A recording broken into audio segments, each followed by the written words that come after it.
اعوذ باللہ من الشیطان الرجیم بسم اللہ الرحمن الرحیم السلام علیکم ورحمۃ اللہ وبرکاتہ۔ آج ہم آیت نمبر 16 اور 17 پڑھیں گے۔ اَأَمِنْتُمْ نون پہ اخفا کریں گے اور میم پہ جو ہے وہ غنہ کریں گے۔ اَأَمِنْتُمْ مَن یہاں من پہ بھی جو ہے وہ اخفا کریں گے۔ فِي السَّمَاءِ یہاں مد آ گئی ہے، اسے لمبا کریں گے۔ اَن یخسف نون کے بعد یا ہے، رفع یرملون ہے، ادغام کریں گے یعنی غنہ۔ بیکم الارض را موٹا کریں گے اور ضاد کو بھی موٹا پڑھیں گے۔ فَإِذَا دونوں دانتوں کے درمیان زبان کا کنارہ، ہی تمور را ادھر موٹی ادا ہوگی، تمور نہیں پڑھنا، تمور۔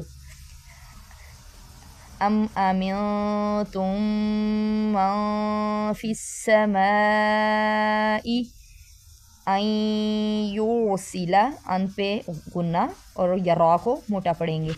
علیکم حاصبا یہ علیکم پڑھنا ہے، الف سے علیکم نہیں پڑھنا، ٹھیک ہے، اور حاصبا صاد ہے سین نہیں ہے۔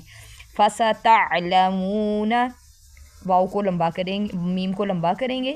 کیف نذیر نذیر میں ذال دونوں دانتوں کے درمیان زبان کا کنارہ اور لمبا کریں گے، اور را ادھر باریک پڑھی جائے گی کیونکہ را کے نیچے زیر ہے۔ اَأَمِنْتُمْ مَن فِي السَّمَاءِ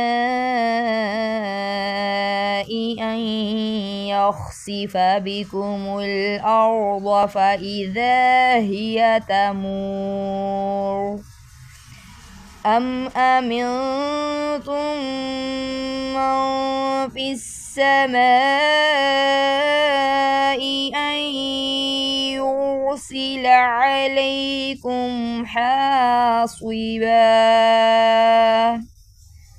فَسَتَعْلَمُونَ كَيْفَ نَذِيرِ۔